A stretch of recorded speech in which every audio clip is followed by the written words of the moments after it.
Seguimos hablando de lo que es tema del día y portada en todos los diarios, este tema del doble aguinaldo que no se pagará este año. 3 años estuvo pagando y este año estaba previsto, si es que el INE arrojaba un dato de 4,5% por encima de ello, se podría dar el caso de un doble aguinaldo. Sin embargo, hay 2 factores, dice el gobierno, lo escuchábamos al viceministro de Economía que decía las sequías y el tema del precio del petróleo fueron los 2 factores que marcaron para que no se pueda llegar a un 4,5% en la economía.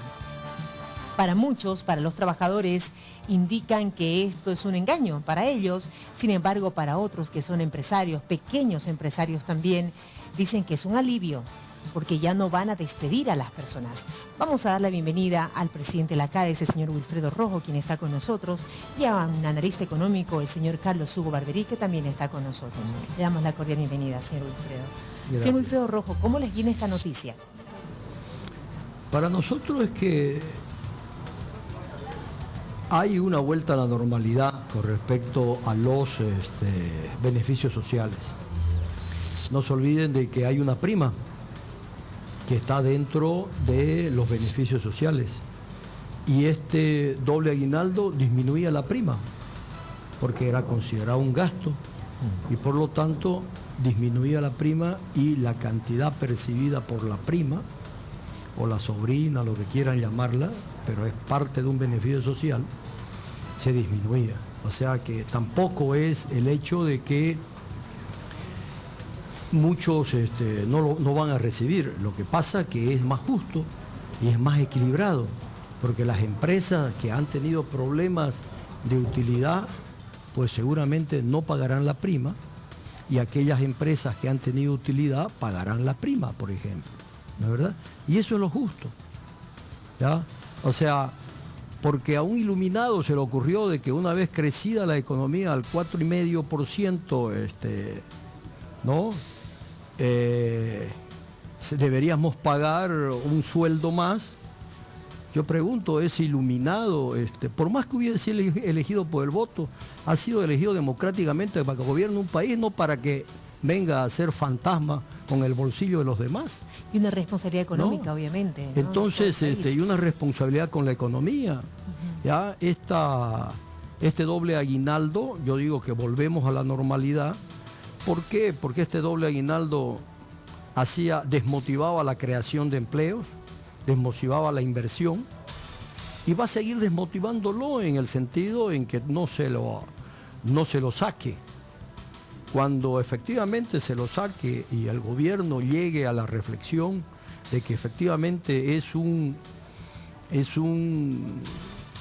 elemento en la economía que la distorsiona totalmente, porque por ejemplo a nosotros los exportadores nos resta competitividad, y no solamente a los exportadores, a todo aquel que hace comercio, industria o servicio durante el periodo. ¿Por qué? Porque competimos con productos del extranjero, y este país que tiene una gran cantidad de contrabando, todavía hay que competir contra el contrabando. Entonces eso afecta a los costos, y como consecuencia de ello estábamos desfasados. Ustedes han visto cómo han caído las exportaciones en el amplio sentido de todos los productos. Entonces, o si no, hay que buscar mercados que soporten un costo social como el que tenemos. Ahora sería bien, obviamente, que también se pueda, es decir, que no exista el contrabando, porque eso también flagela la economía para ustedes que son exportadores. Claro, el contrabando no tiene por qué existir, pagamos tributos, hay una aduana que yo creo que debe ser institucionalizada para que funcione mucho mejor, y todo el país debe ser institucionalizado, ¿no es verdad? Pero independientemente de eso, otra victoria que se ha conseguido es que por fin el INE transparenta sus números, mejor dicho. ¿Quiere decir que arroja datos fidedignos? No, yo no puedo asegurar. Ya. Usted haga una encuesta, si quiere llamemos a un camarógrafo, llamemos a alguien que sabe más o menos de economía, y yo no estoy seguro de que el INE me esté dando la cifra. Inclusive, hoy día que ha dado el 4,43. yo tengo grandes dudas, porque después de tantos años, primera vez dentro de una estrategia comunicacional que me parece muy bien, que el INE hace un análisis de 12 meses anteriores a septiembre y lo transparenta y lo publica antes que el ministro y antes que el presidente. Tanto es verdad que el presidente se sorprende, pero esa sí es una victoria por lo menos pírrea, pero sí es importante que tengamos un instituto que maneja los números y del cual nos sustentamos para poder hacer proyecciones de ingresos, proyecciones económicas, proyecciones sociales de a dónde hay que atacar, empiece a transparentarse para que se sepa cuáles son, por dónde hay que guiarse para poder trabajar en un mundo de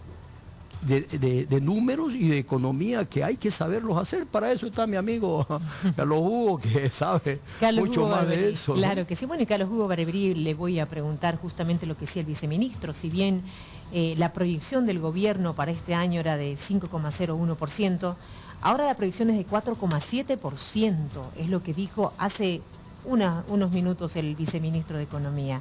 ¿Cómo lo ve usted? Es habitual que las instituciones, en este caso la Hacienda Pública, pueda hacer ajustes a sus previsiones, ¿no es cierto? No nos olvidemos de que estas previsiones de crecimiento son variables macroeconómicas para la formulación del presupuesto. Entonces, como todo presupuesto puede ser sujeto obviamente a correcciones, que es lo que ha ocurrido.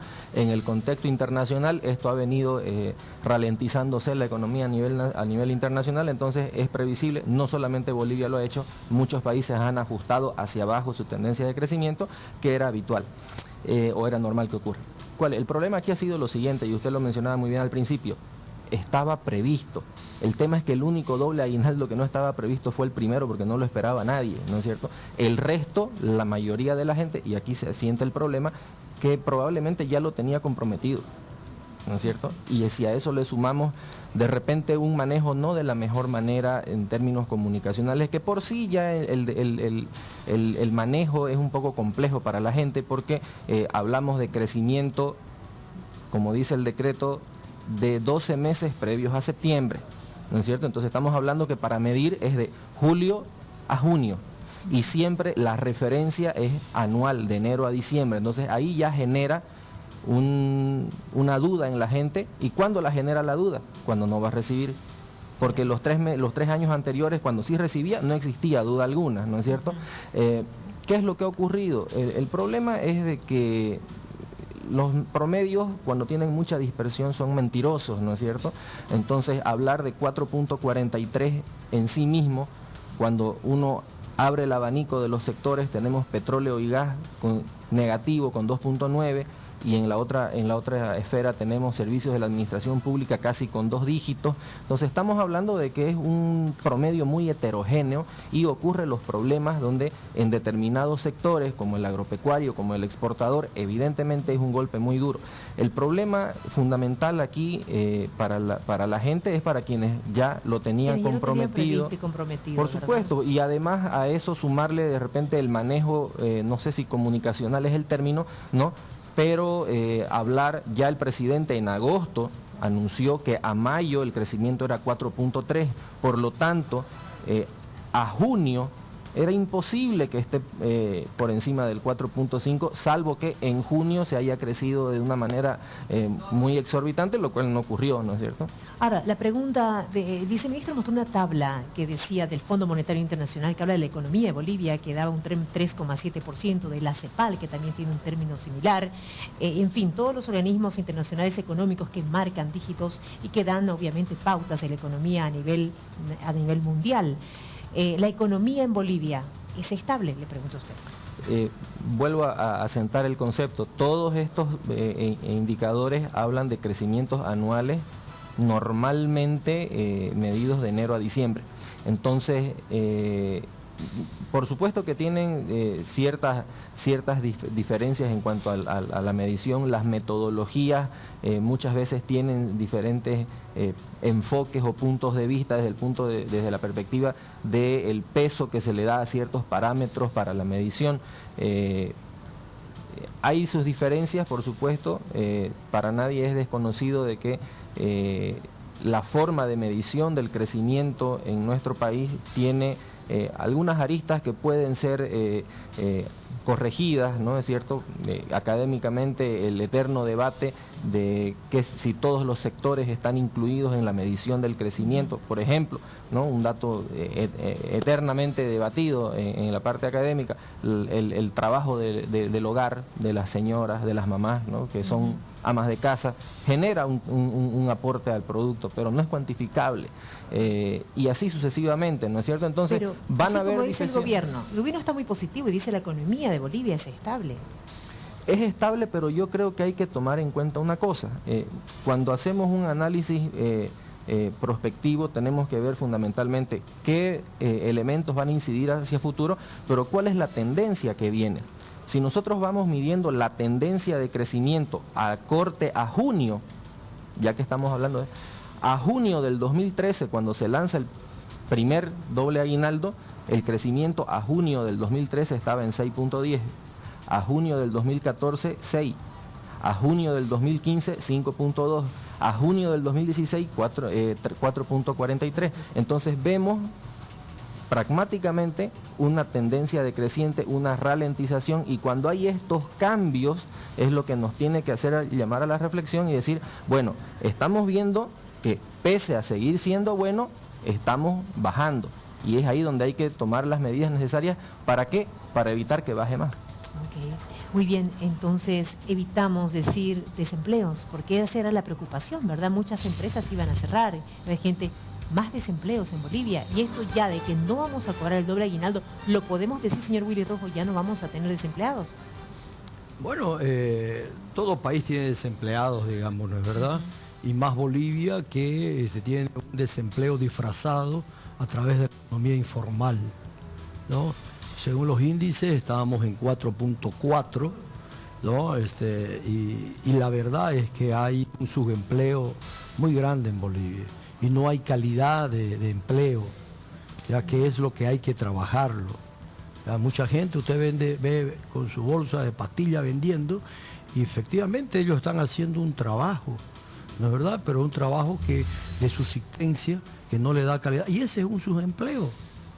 ¿Ya? Porque ellos agarraron y no están, inclusive no están trabajando todo el día. Entonces, y a veces se cuenta la economía como que no hay empleo, como que no hay desempleo. Lo que va a suceder, por eso es que nosotros queremos reglas claras de que este próximo año la gente se sienta fomentada a no prescindir de mano de obra, a pesar de que yo creo de que el sistema laboral en Bolivia es demasiado complicado. Hay una ley, no recuerdo de qué año, pero debe estar por allá por los 60 más o menos, y sobre esa ley hay alrededor de unas 10.000 disposiciones transitorias, ¿ya? Y ese es un recoveco terrible, ¿no? Unos se agarran de una cosa, otros se agarran de otra cosa. Lo que hay que hacer es tirar esa ley, tirar los 10.000 resoluciones ministeriales y crear una ley simple, sencilla. Señor, usted trabaja, usted me contribuye a mi producción y es un buen trabajador, tiene la opción de ganar más dinero, de recibir más beneficio de la empresa. Señor, usted no sirve, usted en estos momentos no me produce para la empresa, entonces no puede seguir trabajando, se va tranquilo y, o si no, si se queda con menos sueldo. Pero bueno, no es tan así la cosa. Hay que proteger a esa gente, pero ¿qué pasa? Cuando uno es empresario dice, ¿con quién me quedo? Actualmente la ley protege al flojo, ¿no? Hay una cantidad de sindicateros que no trabajan y ganan más plata que seguramente 5 o 6 personas de la planilla de las grandes empresas, ¿no? Y se dedican a hacer problemas a la empresa para poder justificar su cargo, ¿ya? Entonces, lo que hay que hacer es una ley muy clara en donde todos nos enfoquemos a dar mayor productividad y seguramente nuestro PIB no va a estar en el 4.3, va a subir un poco más, 2, 3, 4%, positivo. Eso es lo que tenemos que hacer. Lo que pasa es que nuestro país está mal administrado, siempre estuvo mal administrado. Hay leyes que pareciera de que protegen a los trabajadores, pero lo que hace es destruir inversión, destruir más empleo. Y causar desempleo, ¿verdad? Esa es la verdad. Señor Wilfredo Rojo, le agradezco al presidente de la CADES que estuvo con nosotros hablando de este doble aguinaldo, y a Carlos Hugo Barberí, analista económico, a quien también le agradecemos por su participación. Muchas gracias a ambos. Nos vamos en este momento.